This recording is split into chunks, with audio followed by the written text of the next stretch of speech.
Hey YouTube, what's up? Welcome to my channel. Real quick before I do this little thing I'm going to show you. These are the Ride Concepts Vice shoes, and I've had them for a little over a year. And I don't use these much for mountain biking. I mostly use them for BMX. I've actually done some skateboarding with them, and I use them for riding my dirt jump bike. Mountain biking, I like to have a grippier shoe, but for BMX and dirt jumping, I like this kind of, good grip, but not too good a grip, right? But they're holding up really well. So, I mean, I'm impressed. So, I would give these shoes probably an 8 out of 10 on the scale of good. Okay, but we're not here to talk about shoes. I brought my Haro DJ bike with me this weekend. I don't know how much I'll actually ride it. Inside my truck, I have the MTB hopper ramps, and I'm kind of hoping that once my class 5 is done on my property, which should be tomorrow, I will be able to set up the MTB hopper and maybe find myself a downside and make some fun stuff. But we'll see what happens. But for now, I really want to talk to you about this thing called pitch control, because I don't see many channels talking about it. And pitch control in this row and anti-row thing that I've been talking about a lot lately is really important. And recently I did a video about drops and some of this advice that some of these people are giving. But I honestly don't think people should just be doing drops until they have a basic understanding of bike control and can actually do some basic moves. Then you can move to drops and other things like that. If you're going off drops without learning some of the basic skills that I'm going to show you right here, that's up to you, man. Go ahead, go do it. But here's the basic skills that I say you should be able to do before you start doing drops and even anything really more advanced. And it's going to be about pitch control, and I'll talk about that here. Okay, I'm just using my phone here, so I'm going to have to talk a little loud and then adjust the volume later. But I don't have a mic for my phone like I do my GoPro. Pitch control, so let's talk a little bit about that.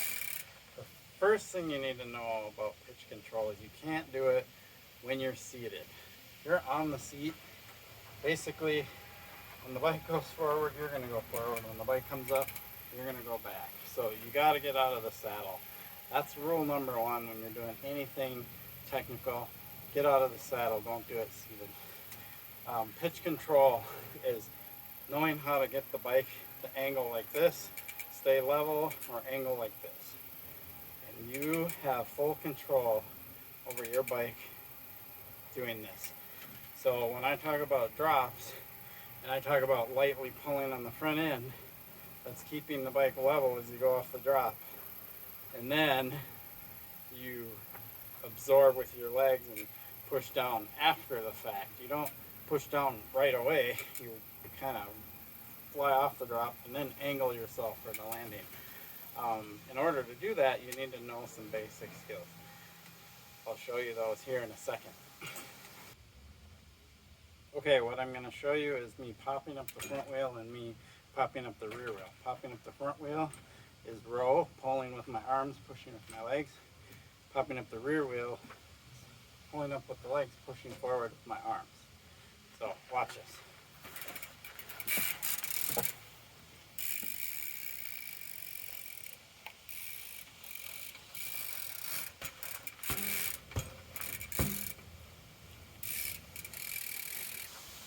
Okay, so that's the basics of the pitch control. I'm pitching the bike like this and I'm pitching the bike like that. So anytime, whether my wheels are on the ground and I'm rolling over something, and if you watch my video on pumping, I'll link it at the end. It's the same motions. Everything is these same motions, the same concept is pitch control. And now I'm going to combine those two things and show you the bunny hop.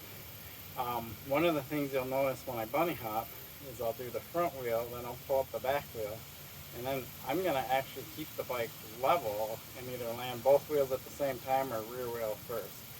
And I control that level all by using this concept of pitch control with pulling with my arms, pushing with my legs if I want to land on my back wheel, pushing with my arms, absorbing with my legs, landing with my front wheel, or kind of keeping them both at about the same if I want to land both wheels at the same time. And actually, because I just described that, I'll do all three for you. And I hate landing on my front wheel, which is why I didn't want to do it, but I'll do it for the demo.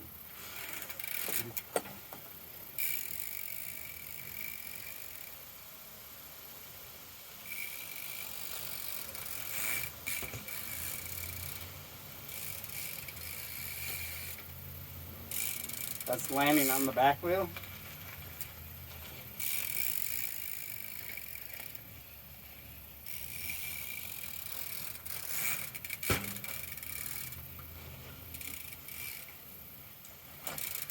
Both wheels at the same time.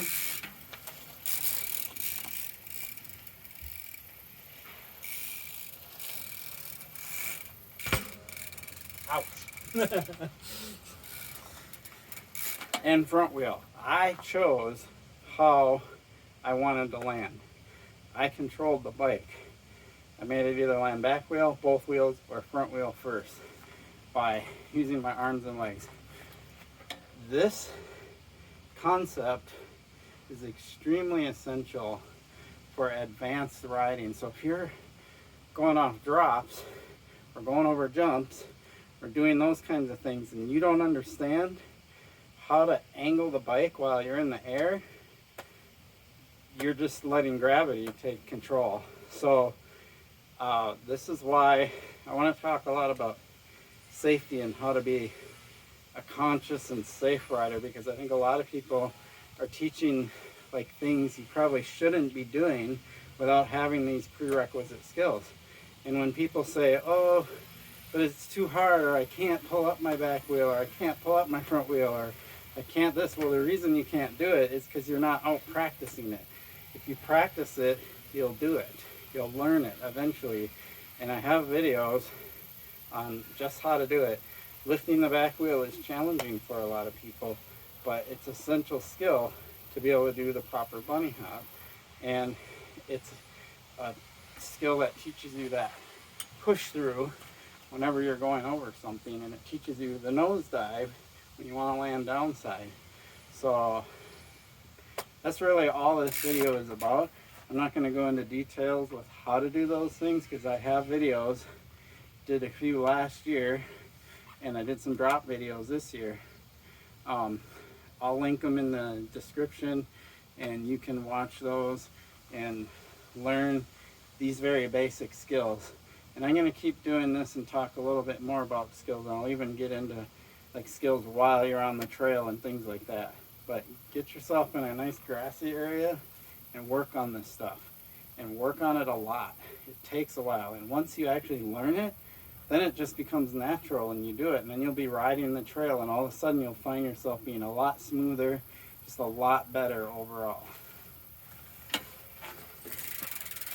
So there you have it. That's my first video talking about kind of these prerequisites of things you should know before you start going into advanced things on the trail, doing drops, doing jumps, doing, you know, even gnarly rock overs and rock gardens or things like that.